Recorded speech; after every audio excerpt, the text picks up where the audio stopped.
Friends, चलिए आज हम एक्सरसाइज 1B करते हैं आर एस अग्रवाल क्लास 9 का नंबर सिस्टम 8 मार्क्स का रहेगा। इसीलिए नंबर सिस्टम को बढ़िया से करना जरूरी है ताकि आउट ऑफ 100 हमें 8 मार्क्स एटलीस्ट उससे मिल सके। मेरा जो चैनल है वो है ब्रशिंग योर मैथमेटिक्स। इस चैनल को जरूर सब्सक्राइब करिए। एक चीज़ मैं अपने चैनल के बारे में कहना चाहूँगा कि मैंने बहुत सारे चैनल्स और भी देखे हैं, लेकिन इन चैनलों में सब क्वेश्चंस आर एस अग्रवाल के सब क्वेश्चंस का सॉल्यूशन नहीं है। लेकिन मेरा जो चैनल है उसमें मैक्सिमम क्वेश्चंस का मैंने सॉल्यूशन दिया है। जो क्वेश्चंस एकदम मैंने सेम टू सेम है, बस वही क्वेश्चन मैंने छोड़ा है। अदरवाइज मैक्सिमम क्वेश्चंस का मैंने जवाब दिया है ताकि आपको सॉल्यूशन मिल सके। बाकी क्वेश्चन जो मैंने छोड़ा है वो हमने इसीलिए आप पे छोड़ा है ताकि आप भी खुद अपने से थोड़ा प्रैक्टिस कर सके और रिजल्ट आप बढ़िया कर सके। तो चलिए students, let's start exercise 1B। Exercise 1B का पहला क्वेश्चन है, without actual division find which of the following rational numbers are terminating decimals. ये कहने के पहले रैशनल नंबर्स को थोड़ा बढ़िया से जान ले। रैशनल नंबर्स का जो प्रॉपर्टीज़ है उसको जान लेते हैं। पहला प्रॉपर्टीज रैशनल नंबर का ही है, जैसे मैंने पहला अपना वीडियो में लिखा था कि ना कोई भी नंबर जिसको p/q फॉर्म में लिख सकते हैं और q is not equal to 0 है, वो एक रैशनल नंबर है, पहला। दूसरा इसका प्रॉपर्टी है कि रैशनल नंबर जो होता है वो ऑलवेज, इसका दूसरा प्रॉपर्टी ये है कि ये रैशनल नंबर अगर कोई है तो वो टर्मिनेटिंग डेसिमल होना चाहिए। ये इसका दूसरा प्रॉपर्टी है। जैसे समझ लीजिए 1/4 ये एक रैशनल नंबर है। अगर इसको हम डिवाइड करते हैं, आपने यहाँ देखा कि 0.25 आ रहा है और ये 0.25 जो है ये टर्मिनेटिंग डेसिमल है, क्योंकि इसके बाद और इसमें कुछ और आगे नहीं बढ़ सकता है। यहाँ पे ये ख़त्म हो जाता है ये मैथ्स, तो ये टर्मिनेटिंग डेसिमल है। तो ऑब्वियसली ये एक रैशनल नंबर है, therefore 1/4 is a rational number, क्योंकि एक टर्मिनेटिंग डेसिमल है। तीसरा प्रॉपर्टी ये है कि ये रिपीटिंग करता है, ये रिपीट होता है बार बार। कुछ भी ऐसे ऐसे क्वेश्चंस है जो कि रिपीटिंग होता है। जैसे अगर हम 1/3 लेते हैं तो इसको अगर हम डिवाइड दें तो 0.3333 आने लगता है, तो हम इसके ऊपर एक रिपीटिंग ब्लॉक मान सकते हैं, दैट इज़ इक्वल टू 0.3। यहाँ पे एक रिपीटिंग ब्लॉक हम दे दें तो ये तीनों चीज़, ये तीनों जो प्रॉपर्टीज़ है ये रैशनल नंबर के लिए लागू होता है। तो आपको ये तीनों प्रॉपर्टी जो है बढ़िया से याद रखना है। पहला p/q form, second terminating decimal और थर्ड रिपीटिंग डेसिमल, ये तीनों चीज़ होना चाहिए। तो चलिए स्टूडेंट्स, पहला क्वेश्चन करते हैं एक्सरसाइज 1B का। इसमें लिखा है without actual division find which of the following rational numbers are terminating decimals. लेकिन इसमें आपको ये है कि इसमें आपको डिवाइड नहीं करना है। तो ऐसा क्वेश्चन जब रहेगा, जब बोला जाएगा कि डिवाइड आपको नहीं करना है और बिना डिवाइड किए ही आपको बताना है कि ये टर्मिनेटिंग है कि नहीं, यानी रैशनल नंबर है कि नहीं, तो इसके लिए ये सिस्टम है कि जो आपका डिनोमिनेटर प्लेस है, जो डिनोमिनेटर है, डिनोमिनेटर यहाँ अपना 80 है, ये अगर 2 और 5 से, यानी प्राइम फैक्टर्स जो अपने पास है, प्राइम फैक्टर्स बहुत सारा है, जैसे 2 है, 3 है, 5 है, 7 है, ये सब प्राइम नंबर्स है। तो प्राइम नंबर्स का 2 और 5 से अगर वो डिविजिबल होता है, पूरी डिवाइड हो जाता है, तब ये टर्मिनेटिंग डेसिमल है। तो हम देखते हैं 80 जो हमारा डिनोमिनेटर प्लेस में है, अगर हम इसको डिवाइड देते हैं 2 से ही डिवाइड दिए, 2 4 जा 8, फिर 5 से दे दिए, 5 8 जा 40, 2 4 जा 8, 2 2 जा 4। हम यहाँ देख रहे हैं कि ये टोटली एक टर्मिनेटिंग डेसिमल है। यहाँ पे हम देख रहे हैं कि ये टोटल जो है ये 2 और 5 से पूरी फैक्टराइज हो जा रहा है, पूरी डिविजिबल हो जा रहा है। Therefore 13/80 is a rational number. 13/80 is a rational number. Rational number क्यों हुआ? क्योंकि ये 2 और 5 से पूरी डिविजिबल होता है without having actual division. Second करते हैं हम 2 नंबर 7/24। 7/24 है, डिनोमिनेटर प्लेस 24 है। 24 को अगर हम डिवाइड करें, 2 1 जा 2, 2 2 जा 4, 2 6 जा 12, 2 3 जा 6। यहाँ पे हम देख रहे हैं कि ये 3 आ जा रहा है। 3 जो कि एक प्राइम नंबर है, लेकिन चूंकि हमारे पास 2 और 5 ही ऑप्शन है जिससे हम इसको डिवाइड कर दे सकते हैं विदाउट एक्चुअल डिवीजन के लिए, तो ये इस प्रकार ये एक नॉन टर्मिनेटिंग डेसिमल है, टर्मिनेटिंग डेसिमल नहीं है, ये एक नॉन टर्मिनेटिंग डेसिमल है। और ये टर्मिनेटिंग है पहले वाला।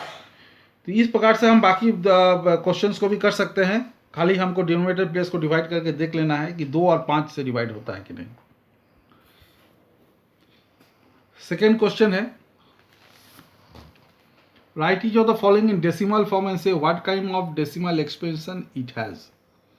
तो 2 नंबर जो है इसको डेसिमल फॉर्म में कन्वर्ट करना है। जैसे पहला है 5/8, 5/8 को अगर हम डिवाइड देते हैं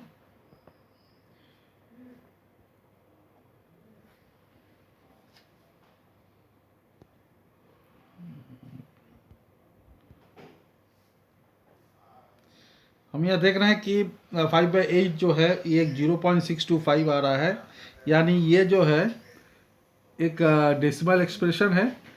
और each of the following decimal fine say what kind of decimal expansion, तो हम इसको कह सकते हैं क्योंकि हमारा ये पूरी डिविजल है तो हम इसको लिखेंगे ये एक टर्मिनेटिंग डेसिमल है, क्योंकि हमारा पूरी डेसिमल पूरी ये डिवाइड हो जा रहा है। दूसरा क्वेश्चन है 7/2 2 का 1 2 का 2 7/25, 7/25 को अगर हम डिवाइड दें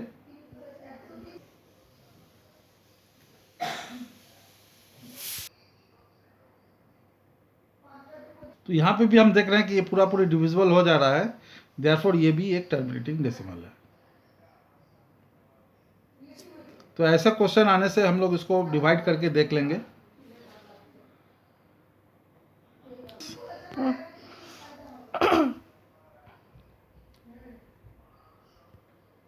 थ्री बाई 11 है, 3/11 को अगर हम डिवाइड करते हैं तो 3 हो गया, 0.11 2 22,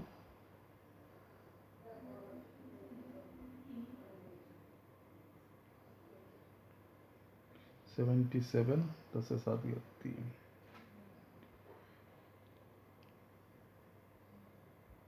कि यहाँ पे जो हम डिवाइड कर रहे हैं तो ये आ रहा है 0.2727, तो हम इसको लिख सकते हैं ये एक रिपीटिंग है, नॉन टर्मिनेटिंग हम लिख सकते हैं इसको, क्योंकि हमसे पूछा गया कि नॉन टर्मिनेटिंग है कि नॉन टर्मिनेटिंग है, तो नॉन टर्मिनेटिंग डेसिमल है। तो ऐसे क्वेश्चंस को सॉल्व आउट करना है। ठीक है, चलिए स्टूडेंट्स हम लोग 3rd नंबर की ओर बढ़ते हैं। क्वेश्चन है, express each of the following decimal in the form of p/q where p/q are integers and q is not equal to 0। इसको p/q फॉर्म में लाना है। ये क्वेश्चन है 3 का 1, इसको p/q फॉर्म में लाना है। 0.2 दिया हुआ है और ये ऊपर दिया हुआ है बार। इसको हम लोग रिपीटिंग ब्लॉक भी कह सकते हैं या फिर रिपीटिंग बार भी कह सकते हैं। तो 0.2 है, तो ऐसा क्वेश्चंस को सॉल्व करने के लिए आपको यहाँ पे ऐसा लिखना पड़ेगा, लेट x इक्वल टू 0.2 जो कि क्वेश्चन में है, देन x इक्वल टू 0.2222 एक हमने ले लिया। अब चूंकि रिपीटिंग बार पे उसको लिखना पड़ेगा, since the repeating bar has 1 digit, repeating bar के ऊपर हमारा 1 डिजिट है, therefore we multiply by 10 both sides. Both side में हम लोग क्या करेंगे, इसको मल्टीप्लाई करेंगे। इसको जो हमने लिखा है देने x इक्वल टू इतना, इसको हम लोग इक्वेशन 1 मान लेते हैं। इसका सेकंड को जो हम करेंगे 10 से दोनों तरफ से मल्टीप्लाई करेंगे, क्योंकि बार में सिर्फ एक ही ये है वैल्यू है 10। देन x इक्वल टू 2, अब यहाँ से मल्टीप्लाई करेंगे, अगर 10 मल्टीप्लाई करेंगे तो 10x हो गया, और यहाँ से मल्टीप्लाई करेंगे तो पॉइंट घूम के एक घर राइट साइड में आता है, तो 2.222। ठीक है, ये मेरा दूसरा इक्वेशन हो गया। दोनों साइड मल्टीप्लाई करना है, left hand side right hand side दोनों मल्टीप्लाई करना है इक्वेशन नंबर 1 पे, तो ये आता है। इसके बाद हम सब्ट्रैक्टिंग करेंगे,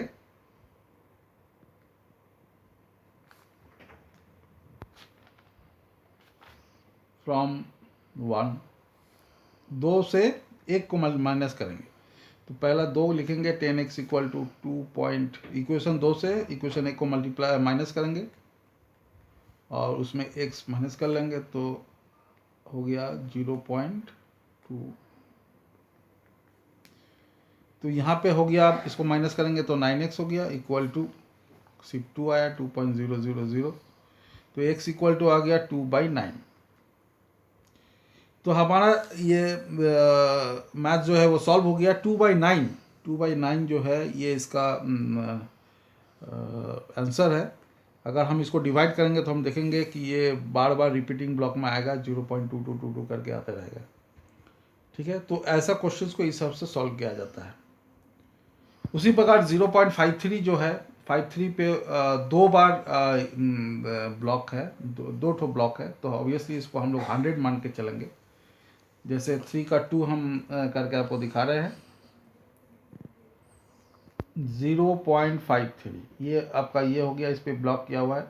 तो हम मानेंगे let x equal to 0.53 block, then x equal to 0.5353।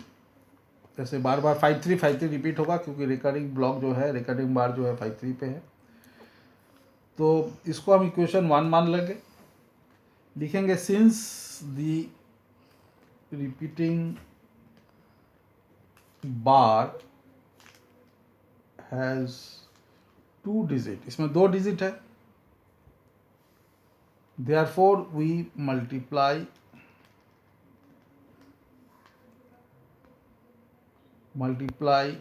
by 100 both sides. दो साइड से हम लोग मल्टीप्लाई करेंगे, यानी ये हो गया आपका 100x। तो इसको मल्टीप्लाई करेंगे तो 53 यहाँ आ जाएगा, 0.5353 होगा। ये इक्वेशन 2 हो जाएगा अपना। फिर सब्ट्रैक्टिंग 100 इक्वेशन 2 फ्रॉम 1। इसको अगर हम माइनस करें तो 100x इक्वल टू 53.53553। उसे एक से माइनस करते हैं तो हो गया 0.5353। इसको हम माइनस कर लेंगे दोनों साइड से, तो हो गया ये 99x इक्वल टू 53। तो x इक्वल टू हमारा आंसर आ गया 53/99। ये आंसर है x के लिए। तो स्टूडेंट्स अब ये चीज़ बहुत काफ़ी क्लियर हो जाना चाहिए कि इस टाइप का मैथ्स अगर आए तो हम इसको कैसे सॉल्व करेंगे। बस ये देखना खाली ज़रूरी है कि आप बार जो है वो किस पे है, कितने पे बार है। बार 2 पे रहेगा तो 100 करना होगा, बार 3 पे रहेगा 1000 करेंगे, इस हिसाब से चलना है। फिर एक क्वेश्चन है यहाँ पे, question 4, express 2.36 plus 0.23 as a fraction in simplest form. ये 2011 में ये क्वेश्चन सीबीएसई में आ चुका है, तो इसको सिंपलेस्ट फॉर्म में लाना है। क्वेश्चन है 2.36 प्लस 0.23 को सिंपलेस्ट फॉर्म में लाना है। तो हमारा जो सिस्टम है वही रहेगा जैसे हम लोग पहले करते आए हैं। एक एक करके चलेंगे। पहले इस पे हम लोग निकालेंगे कि इसका कितना आता है, कितना आ रहा है। जैसे लेट x इक्वल टू 2.3636 न, तो यहाँ पे बार हो गया, देन x इक्वल टू हो गया 2.3636। जब भी हम लोग इसको करेंगे, चूँकि 36 पे बार है तो ऑटोमेटिकली जब भी हमारा रिकरिंग होगा वो 3636 करके ही होगा।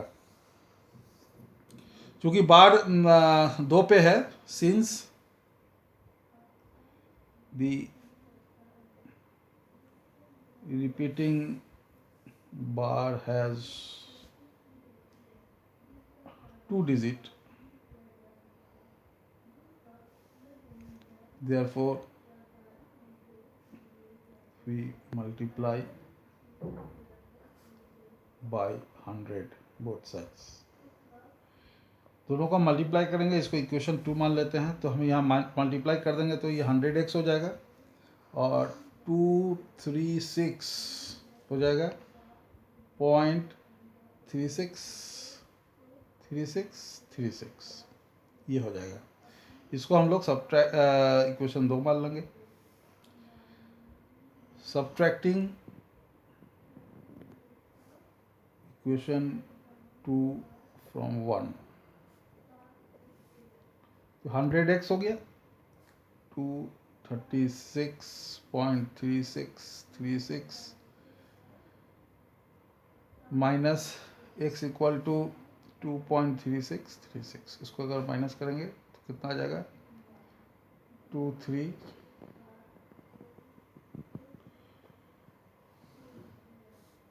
99 हो गया, तो 99x हो गया, 99x इक्वल टू हो गया 234/99। ये मेरा पहला सवाल का ये हुआ। इसको अगर ये फर्स्ट हुआ 2.36, उसी प्रकार हम लोग 0.23 को भी करेंगे। 0.23 को करने से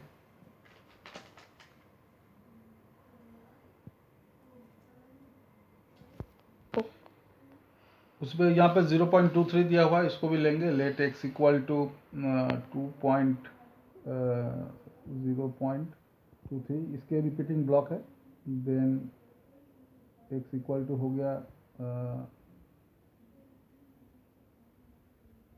बार बार करेंगे उसको, तो x अपना ये निकल गया। ये मेरा पहला इक्वेशन हुआ। सिंस द रिपीटिंग बार, ऐसा करके फिर से लिखना है आपको। इसके बाद चूँकि 2 पे है तो हम लोग इसको 100 से मल्टीप्लाई करेंगे, तो ये हो जाएगा 100x इक्वल टू 23.2323। अब सब्ट्रैक्ट कर देना, इसको हम इक्वेशन 2 मान लेंगे। सब्ट्रैक्ट इक्वेशन 2 फ्रॉम 1, हम इसको माइनस करते हैं तो अब मेरा आ जाता है 100x इक्वल टू 23.2323। x